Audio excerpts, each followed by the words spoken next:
Welcome back, guys. Kirby, I have a question for you. It's a would you rather question, and it's similar to one we did before. But strictly, would you rather survive off of, if you only had to choose one, dividend income or rental income? Considering, the rental expenses that exist out there, but then also considering fluctuations and company changes and things of that sort. Just thinking of it strictly from a stability standpoint, like you're going to count on this income to live off of, which one would you go for? It's a great question. And I'm gonna have to break it up a little bit because understanding how you get there is the most important part. Right. It will take 5 times as much investment into dividend stocks to create an income than it would be to invest in real estate to create an income, that livable income. About 5 times about total money invested. So what I mean by that, if it took me, let's just use numbers. If it took me, let's just say $1 million in down payment to get $4 million in real estate.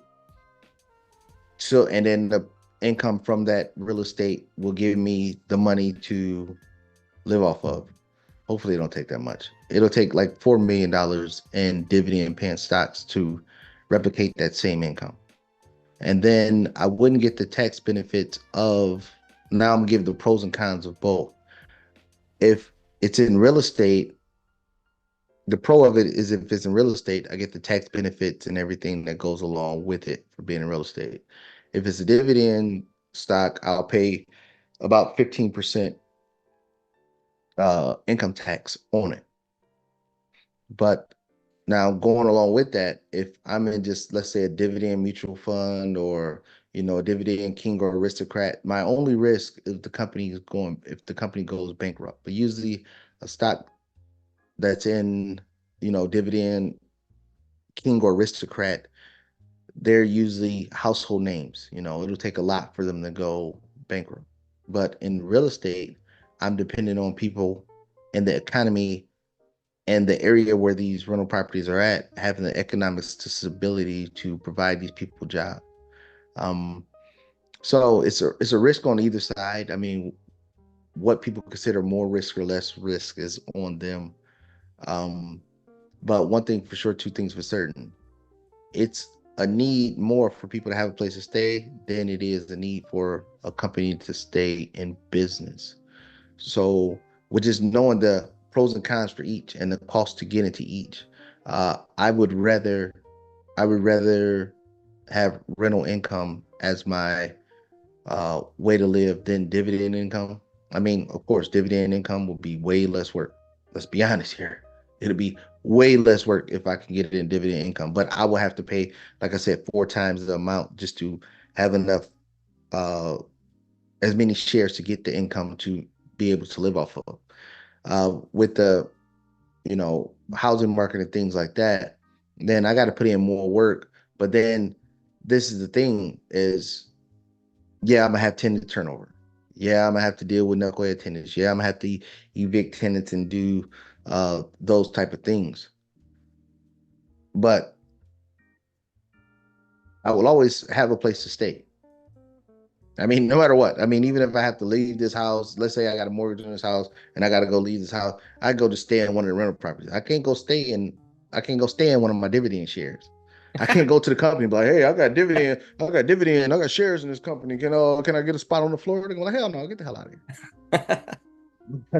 But just on a practicality living scenario, just because of the cost that it takes to do it. And of course, you're gonna have the people out there saying, well, yeah, if it compound over the years, you'll get there. But we're talking about right now. If I had a lump sum of money, where would I put it? I would put it in the real estate market. But of course, I'm being aggressive on the deals. I'm not just sitting there, oh well, this is how much you want for this property. Go ahead, I'll buy it. No, I'm being very aggressive on deals because I don't want to be in a situation where, like we have in Florida, where you got to keep raising the rent on these tenants 20, 30% just to get to cash flow rates. I want to be aggressive on the deal so it could be a comfortable, reasonable number where people can be able to afford the rent and it will get me cash flowing and it's just bringing money in, bringing money in. I don't want to stretch tenants thin just so I can cash flow. So it will be more work on the real estate side, but I prefer that way over trying to do it on the dividend side, mainly because it'll cost me more money to get there. Okay. Yeah, those are all really good points. And especially when you break it down like that, it makes it, clear as to why you would choose real estate over dividends. And that was really kind of where I was going with it because dividend, investing in dividend stocks is way less work than, buying a rental property. So I was curious as to what you would choose, but it makes complete sense.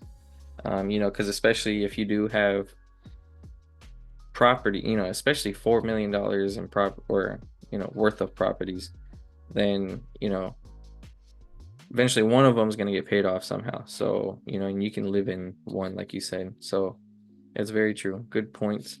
But this was mainly just a question to you. You had something to say? Yeah, no, and the thing is now you just gave me, dividends and and real estate. But now if I could add and then, do some other, stuff like that. Let's say in the same situation, I got $1 million and I go to real estate $1 million and I go to uh I could put it in the stock market in general. And then let's say playing a ETF or something, and I'm getting the dividend income plus I'm selling covered calls on top of it. Then maybe we got I got something to debate about, just depending on the income scenario.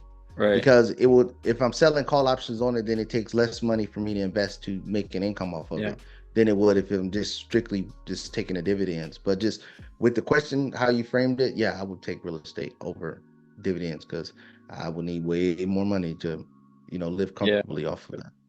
Yeah, that's one thing I think people don't see too is like dividends are cool and it's nice to know like if you're making $50 a month in dividends, then it's like, oh, I could pay, a phone bill or something. But to really rake in like 10 grand a month or 5 grand a month, like you gotta have hundreds of thousands, millions invested into dividends companies. Like it takes a lot.